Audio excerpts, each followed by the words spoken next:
Fermez les yeux un instant. Vous l'entendez, cette voix? Pas celle d'aujourd'hui, douce et négociatrice. Non. La voix de votre enfance. Celle de votre mère qui vous appelait depuis la cuisine, celle de votre père qui levait à peine les yeux de son journal. Des voix qui ne s'embarrassaient pas de périphrases, qui ne cherchaient pas à ménager vos émotions futures. Des voix qui disaient les choses telles qu'elles étaient, avec cette économie de mots qui caractérisait une époque entière. Ces phrases-là, vous ne les avez pas oubliées. Elles résonnent encore quelque part au fond de vous, intactes, aussi nettes que le jour où elles ont été prononcées. Elles n'étaient pas criées, la plupart du temps. Elles tombaient calmement, entre deux gestes du quotidien, pendant qu'on épluchait des pommes de terre, qu'on pliait du linge, qu'on enfilait un manteau dans le couloir. Elles faisaient partie du paysage sonore de l'enfance française des années 60, 70, 80. On ne les remettait pas en question. On les entendait une fois, on les comprenait immédiatement, et on s'en souvenait pour toujours. Mais ce que vous avez peut-être oublié, c'est que ces phrases portaient en elles bien plus que de simples règles. Elles racontaient une époque, une certaine idée de l'enfance, une conception de l'autorité et de l'éducation qui aujourd'hui semble appartenir à un autre monde. Car aujourd'hui, ces phrases choqueraient. On les partagerait sur les réseaux sociaux avec effroi. On les analyserait, on les décortiquerait, on s'interrogerait sur leurs conséquences psychologiques. Mais à l'époque, elles étaient simplement dites, entendues et intégrées. Sans mode d'emploi. Sans débat. Elles faisaient partie de l'éducation à la française, cette manière particulière d'élever les enfants qui reposait sur des principes clairs, rarement explicités, mais toujours présents. L'autorité ne se discutait pas. Les émotions se maîtrisaient. Le monde extérieur était exigeant, et il fallait préparer les enfants à y faire face. Numéro 1. Arrête de pleurer ou je vais te donner une vraie raison de pleurer. Cette phrase, vous l'avez forcément entendue. Dans la cuisine, dans la voiture, sur le chemin de l'école. Elle n'était pas toujours lancée avec colère. Parfois, elle tombait avec un soupir de lassitude. Parfois avec cette patience fatiguée d'un parent qui arrivait au bout d'une longue journée. Les larmes n'étaient pas considérées comme quelque chose à explorer, à accueillir, à accompagner. Les larmes, c'était quelque chose qu'il fallait arrêter. Les adultes croyaient que les enfants devaient apprendre très tôt à se contrôler, parce que le monde, là dehors, ne serait pas toujours tendre. Cette phrase n'était pas une menace littérale, la plupart du temps. C'était un signal. Assez de bruit, assez de larmes. Reprends-toi et continue. On apprenait ainsi que pleurer avait un temps limité, qu'il fallait savoir s'arrêter, passer à autre chose. Aujourd'hui, cette phrase semble presque violente. Mais pour des générations entières, elle représentait une croyance profonde. La résilience venait de la retenue, pas de la réassurance. Numéro 2. On ne parle pas la bouche pleine. Ah, celle-là. Elle rythmait tous les repas. Le déjeuner dominical avec toute la famille réunie, le dîner du soir autour de la table en formica. Les repas français avaient leurs règles, strictes, non négociables. On ne parlait pas la bouche pleine. On tenait correctement ses couverts. On ne posait pas les coudes sur la table. On attendait que tout le monde soit servi avant de commencer. Ces règles n'étaient pas de simples conventions. C'était une éducation. Une transmission. On apprenait que manger ensemble était un acte social qui exigeait une certaine tenue. Que le plaisir de la table passait aussi par le respect des autres convives. Votre mère vous arrêtait d'un regard si vous osiez parler en mastiquant. Votre père fronçait les sourcils si votre fourchette n'était pas tenue correctement. Ce n'était pas de la cruauté. C'était de la civilisation. Numéro 3. Les enfants ne se mêlent pas des conversations des grandes personnes. Voilà une phrase qui définissait toute une conception de l'enfance. À table, au salon quand il y avait des invités. Dans la salle d'attente chez le médecin, les enfants savaient exactement ce qu'on attendait d'eux. Vous restiez assis. Vous écoutiez. Vous ne parliez que si on vous interrogeait directement. Interrompre les adultes était impensable. Ce n'était pas de la cruauté, c'était du savoir-vivre. On croyait que les enfants apprenaient en observant, pas en monopolisant la parole. Un enfant silencieux était considéré comme bien élevé, poli, respectueux. Aujourd'hui, on encourage les enfants à s'exprimer librement, à donner leur opinion sur tout. Mais à l'époque, le silence lui-même était une compétence. Une compétence qui vous préparait au monde des adultes, où il fallait savoir écouter avant de parler. Numéro 4. Ce n'est rien, tu vas voir, ça va passer. Les chutes étaient fréquentes. Les genoux écorchés, les coudes râpés, les bosses sur le front. La réaction était rarement dramatique. Un coup d'œil rapide, un moment de pause, et puis ces mots familiers. La douleur était traitée comme quelque chose de temporaire, quelque chose à surmonter, pas quelque chose sur quoi s'attarder. Les adultes faisaient confiance aux enfants pour récupérer rapidement. Ils croyaient que trop d'attention ne faisait qu'aggraver les choses. On vous relevait, on époussetait vos vêtements, et hop, c'était reparti. Aujourd'hui, on pourrait appeler ça de la minimisation émotionnelle. À l'époque, c'était de la confiance. La confiance que les enfants étaient plus solides qu'ils n'en avaient l'air. Que leur corps savait guérir, que leur esprit savait oublier. Numéro 5. On ne répond pas à ses parents. Cette phrase mettait fin aux conversations instantanément. Elle n'invitait pas à la discussion ou à l'explication. Elle rappelait aux enfants que remettre en question l'autorité parentale trop loin franchissait une ligne rouge. Les parents croyaient que le respect était fondamental. Vous pouviez poser des questions, bien sûr.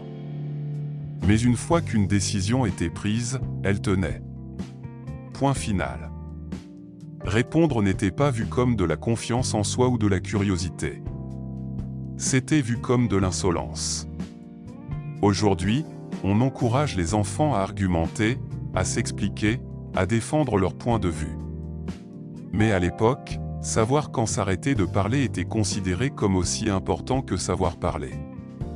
C'était une question d'équilibre, de respect, de hiérarchie familiale. Numéro 6. Parce que c'est comme ça. Il n'y avait pas de suite, pas de justification, pas de débat. L'autorité était assumée, pas défendue. Les parents et les enseignants ne ressentaient pas le besoin d'expliquer chaque décision. Leur rôle était de décider, et votre rôle était d'accepter. Cette phrase n'était pas destinée à faire taire pour toujours. Elle servait à établir des limites. Les enfants apprenaient très tôt que l'âge adulte venait avec des responsabilités, et que toutes les règles n'exigeaient pas une explication détaillée. Dans le monde d'aujourd'hui où tout se discute, où tout se négocie, cette phrase semble abrupte. Mais autrefois, c'était simplement ainsi que fonctionnait la structure familiale. L'autorité descendait. Elle ne se justifiait pas à chaque instant. Numéro 7. Ne fais pas ta mauviette. Souvent dite gentiment, parfois avec un petit sourire, cette phrase reflétait une certaine admiration française pour la force de caractère. Être une mauviette n'était pas un échec permanent, mais c'était quelque chose à dépasser. Les adultes croyaient que le monde était exigeant, et que les enfants devaient être préparés à la déception, à la critique, à l'inconfort. La dureté n'était pas une question de cruauté. C'était une question de préparation. Aujourd'hui, la sensibilité est nourrie et protégée. On parle d'intelligence émotionnelle, de vulnérabilité comme d'une force. Mais à l'époque, on attendait tranquillement que vous développiez une certaine résistance. Une carapace, pas pour devenir insensible, mais pour survivre. Numéro 8. La vie n'est pas juste. Cette phrase était délivrée sans amertume. Elle n'était pas destinée à rejeter vos sentiments, mais à ancrer vos attentes dans la réalité. Les adultes croyaient que les enfants devaient comprendre tôt que l'équité n'était pas garantie et que la déception faisait partie de la vie. Plutôt que de protéger les enfants de l'injustice, les parents les y préparaient. L'idée était simple. Apprendre cette leçon tôt rendrait les déceptions futures plus faciles à gérer. Aujourd'hui, l'équité est souvent expliquée, négociée, recherchée activement. Mais à l'époque, elle était acceptée comme une vérité de base. Une vérité dure, certes, mais une vérité quand même. Le monde ne vous devait rien. Il fallait l'accepter et avancer. Numéro 9. Je m'en fiche de ce que font les autres. Cette phrase coupait court aux comparaisons instantanément. Peu importait qui d'autre avait le droit de se coucher plus tard, de sauter les devoirs, de prendre des risques. Les parents croyaient que le caractère se construisait en restant ferme, pas en suivant la foule. Vous n'étiez pas élevé selon les tendances ou la pression des pairs, mais selon des règles qui ne pliaient pas facilement. Dans un monde aujourd'hui dominé par la comparaison sociale, par Instagram et TikTok, cette phrase semble presque radicale. Mais à l'époque, c'était la norme. Votre famille avait ses règles, ses valeurs, ses interdictions. Et ce que faisait la famille du voisin n'avait strictement aucune importance. C'était une forme de protection, aussi. Une manière de dire, nous ne sommes pas les autres, et c'est très bien comme ça. Numéro 10. Tu me remercieras plus tard. Sur le moment, cette phrase ne voulait rien dire. Les heures de coucher semblaient injustes. Les corvées semblaient interminables. Les restrictions semblaient inutiles. Mais les adultes parlaient d'expérience. Ils croyaient que la discipline avait des récompenses différées, des récompenses que vous ne comprendriez qu'une fois adulte. Certains enfants les ont effectivement remerciés plus tard. D'autres non. Mais la phrase capturait une croyance profonde. Celle du caractère à long terme plutôt que du confort à court terme. On vous imposait des choses désagréables maintenant pour faire de vous quelqu'un de bien demain. C'était un pari sur l'avenir. Un pari que tous les parents ne gagnaient pas, mais qu'ils faisaient tous. Numéro 11. Il y a des enfants qui meurent de faim en Afrique. Cette phrase apparaissait à toutes les tables françaises. Les assiettes devaient être finies. La nourriture ne se gaspillait pas. Les plaintes étaient accueillies par ce rappel. Parfois exagérées, toujours efficaces. Elles venaient d'une génération marquée par le rationnement, par la guerre, par la vraie pénurie. Les adultes croyaient que la gratitude était quelque chose qui s'apprenait, pas quelque chose avec lequel on naissait. Aujourd'hui, on parle de relations saines avec la nourriture, d'écoute des signaux de satiété. Mais à l'époque, finir son assiette était une attente morale. On ne laissait rien. Jamais. C'était du respect pour la nourriture, pour ceux qui l'avaient préparée, pour ceux qui n'en avaient pas. Numéro 12. Un garçon, ça ne pleure pas. Cette phrase portait un poids particulier. Elle n'était pas criée. Elle était énoncée. Les émotions étaient acceptables chez les très jeunes enfants, mais la maturité, surtout pour les garçons, signifiait le contrôle. Le message n'était pas que les sentiments étaient faux, mais qu'ils devaient être gérés en privé. Les garçons apprenaient très tôt à ravaler leurs larmes, à serrer les dents, à ne pas montrer leur vulnérabilité. Les vues modernes ont changé radicalement, heureusement. On comprend aujourd'hui les dégâts que cette injonction a causés. Mais pendant des décennies, cette phrase a façonné la manière dont les hommes français géraient, et cachaient, leurs émotions. Un héritage lourd qui se transmet encore, parfois, de père en fils. Numéro 13. Attends que ton père rentre. Cette phrase ne signifiait pas toujours une punition. Parfois, elle signifiait une discussion. Parfois, de la déception. Parfois, des conséquences. Mais elles portaient toujours une gravité particulière. Les pères étaient souvent perçus comme l'autorité finale. Pas parce que les mères manquaient de pouvoir, mais parce que les rôles étaient clairement définis. Les mères géraient le quotidien, la maison, les soins constants. Cette phrase reconnaissait simplement la hiérarchie familiale. Aujourd'hui, elle sonne presque menaçante. Mais à l'époque, elle faisait simplement partie de la structure familiale française. Le père, même s'il était absent toute la journée au travail, restait le juge en dernier ressort.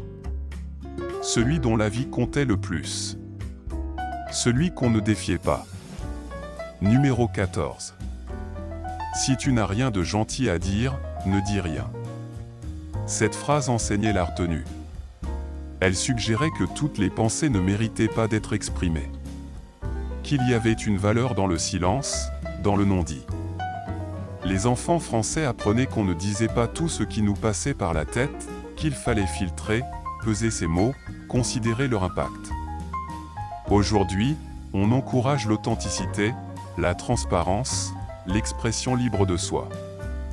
Mais cette phrase rappelait que la vie en société exigeait aussi de savoir se taire. De ne pas blesser inutilement. De préserver l'harmonie plutôt que de tout exprimer au nom de l'honnêteté. C'était une forme de politesse. De civilité. Quelque chose qui se perd peut-être aujourd'hui. Numéro 15. Va jouer dehors. Cette phrase n'était pas une suggestion. C'était un ordre gentil. Les après-midi s'étiraient dehors, dans la rue, dans la cour, au parc. Les parents ne surveillaient pas constamment. Ils ne planifiaient pas chaque minute. Ils vous mettaient simplement à la porte avec un vas-y, rentre pour le dîner. Et vous disparaissiez pendant des heures. Vous inventiez des jeux, vous grimpiez aux arbres, vous exploriez le quartier. Vous rentriez avec les genoux sales et des histoires plein la tête. Aujourd'hui, cette liberté semble impensable, presque dangereuse. Mais à l'époque, c'était l'enfance normale. Une enfance non supervisée, non structurée, où l'on apprenait l'autonomie simplement en étant lâché dans le monde. En regardant en arrière, toutes ces phrases n'étaient pas que des mots. Elles faisaient partie d'un cadre culturel qui façonnait la manière dont les enfants comprenaient l'autorité, l'émotion, la responsabilité. Elles ne venaient pas de la cruauté, mais d'une croyance profonde. La croyance que le monde était exigeant, et que les enfants devaient être prêts à y faire face. On n'a pas besoin de toutes les ramener. Les temps changent, et la compréhension grandit. On sait aujourd'hui que l'expression émotionnelle est saine, que l'autorité peut se conjuguer avec l'explication, que la dureté n'est pas toujours la meilleure préparation à la vie. On a appris. On a évolué. Et c'est une bonne chose. Mais se souvenir de ces phrases nous aide à comprendre d'où nous venons. Pourquoi certaines d'entre elles résonnent encore dans nos têtes des décennies plus tard. Pourquoi, parfois, sans même y penser, nous les répétons à nos propres enfants avant de nous arrêter net, surpris d'entendre la voix de nos parents sortir de notre bouche. Ces phrases étaient l'éducation d'une époque. Une époque qui croyait à la discipline, au respect, à la préparation au monde réel. Une époque qui ne cherchait pas à protéger les enfants de toute difficulté, mais à les armer pour y faire face. Une époque qui pensait qu'on rendait service aux enfants en leur apprenant la dureté de la vie, pas en la leur cachant. Avait-il raison ? Avait-il tort ? La question n'a peut-être pas de réponse simple. Certains de ces enfants sont devenus des adultes résilients, capables d'affronter les tempêtes. D'autres portent encore les cicatrices de ces phrases, de cette éducation qui ne laissait pas beaucoup de place à la vulnérabilité, à la douceur, à l'expression des émotions. Ce qui est certain, c'est que ces phrases ont façonné des générations entières. Elles ont créé un certain type d'adulte français. Quelqu'un qui sait tenir sa langue, qui ne se plaint pas trop, qui continue d'avancer même quand c'est difficile. Quelqu'un qui a appris très tôt que le monde ne tournait pas autour de lui, que les règles existaient pour une raison, que l'autorité n'était pas négociable. Et vous, laquelle de ces phrases avez-vous le plus entendu? Laquelle vous a le plus marqué? Laquelle répétez-vous parfois sans même vous en rendre compte? Ces mémoires font partie de notre histoire commune. De ce qui nous a fait. Pour le meilleur et pour le pire.